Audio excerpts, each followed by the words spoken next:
Theory X and Theory Y are theories of human motivation created and developed by Douglas McGregor at the MIT Sloan School of Management in the 1960s that have been used in human resource management, organizational behavior, organizational communication and organizational development.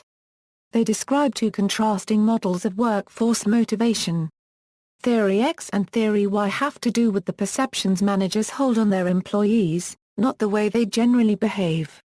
It is attitude, not attributes. Theory X of Mcgregor: in this theory, management assumes employees are inherently lazy and will avoid work if they can, and that they inherently dislike work.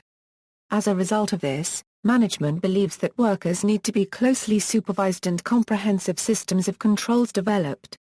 A hierarchical structure is needed with narrow span of control at each and every level. According to this theory, employees will show little ambition without an enticing incentive program and will avoid responsibility whenever they can. According to Dr. Kumi Mark, if the organizational goals are to be met, Theory X managers rely heavily on threat and coercion to gain their employees' compliance. Beliefs of this theory lead to mistrust, highly restrictive supervision, and a punitive atmosphere. The Theory X manager tends to believe that everything must end in blaming someone. He or she thinks all prospective employees are only out for themselves. Usually these managers feel the sole purpose of the employee's interest in the job is money. They will blame the person first in most situations, without questioning whether it may be the system, policy, or lack of training that deserves the blame. A Theory X manager believes that his or her employees do not really want to work, that they would rather avoid responsibility, and that it is the manager's job to structure the work and energize the employee. One major flaw of this management style is it is much more likely to cause diseconomies of scale and large picture. Theory Y: in this theory, management assumes employees may be ambitious and self-motivated and exercise self-control. It is believed that employees enjoy their mental and physical work duties. According to them, work is as natural as play. They possess the ability for creative problem-solving, but their talents are underused in most organizations. Given the proper conditions, Theory Y managers believe that employees will learn to seek out and accept responsibility and to exercise self-control and self-direction in accomplishing objectives to which they are committed. A Theory Y manager believes that, given the right conditions, most people will want to do well at work. They believe that the satisfaction of doing a good job is a strong motivation. Many people interpret Theory Y as a positive set of beliefs about workers. A close reading of the human side of enterprise reveals that McGregor simply argues for managers to be opened to a more positive view of workers and the possibilities that this creates. He thinks that Theory Y managers are more likely than Theory X managers to develop the climate of trust with employees that is required for employee development. It's employee development that is a crucial aspect of any organization. This would include managers communicating openly with subordinates, minimizing the difference between superior-subordinate relationships, creating a comfortable environment in which subordinates can develop and use their abilities. This environment would include sharing of decision-making so that subordinates have a say in decisions that influence them. Theory X and Theory Y combined: for McGregor, Theory X and Y are not different ends of the same continuum. Rather, they are two different continua in themselves. McGregor had identified Theory X and Theory Y differently for the basic characteristics stated previously in the above sections of what these theories represent. Theory X assumptions are that individuals dislike their careers. Theory X people have to be supervised. As for Theory Y, assumptions are that individuals like their careers and are willing to take part in responsibility. Theory Y people don't need supervision and can be expected to turn good productive value in their jobs. LMX theory of Summon: based on employees, we take a closer look at the relationship between supervisors and subordinates, as some may call them, or workers.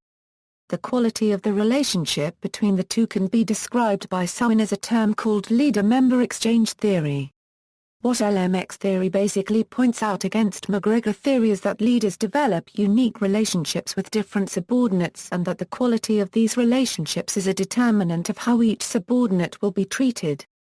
With these two theories combined, Summon individual and the organization at the same time. In addition, workers develop feelings of effective commitment if they receive the importance from supervisors, not just by overlooking them all the time but by also giving them importance. In addition, look at external link for image, that explains the function of the theory.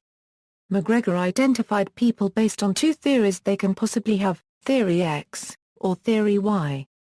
But Sloan shows a different approach through his study of the LMX theory. He shows how different styles used upon by management can vary from both theories. When managers apply theory Y principles, workers receive independence and responsibility for work. They receive opportunities to recognize problems and their job will be to find solutions to them. This results in high-quality relationships. In contrast, Theory X managers highlight the close supervision of workers in the chain of command and motivate subordinates using extrinsic rewards. Therefore, workers that are overseen by Theory X managers tend not to have the most beneficial relationship with their supervisor. They maintain a distance and impersonal and low-quality exchange relationships. McGregor and Maslow's hierarchy. Theory X and Theory Y relate to Maslow's hierarchy of needs in how human behavior and motivation are main priorities in the workplace in order to maximize output. In relation to Theory Y, the organization is trying to create the most symbiotic relationship between the managers and workers, which relates to Maslow's needs for self-actualization and esteem. For self-actualization, the manager promotes the optimum workplace through morality, creativity, spontaneity, problem-solving, lack of the effects of prejudice, and acceptance of facts. We must accept that prejudice exists in others, even as we try to minimize it in ourselves. These issues relate to esteem when the manager is trying to promote each team member's self-esteem, confidence, achievement, happiness, respect of others, and respect by others. See also, Theory Z. A later work organizational motivation theory which is likely a derivative of Theory Y, scientific management, another management theory, references. Douglas 2013, sources, McGregor, D. The Human Side of Enterprise, New York, McGraw-Hill. Patience, H. Organizational Behavior Financial Times, a degree, external links, a diagram of Theory X and Theory Y, https. LH3GGPHT.com UC1N1 FKSBITHXVUG the RICPNG, https, LH3GGPHT.com UA649 Go6TQESBW ZIV TDG 72358645 PNG.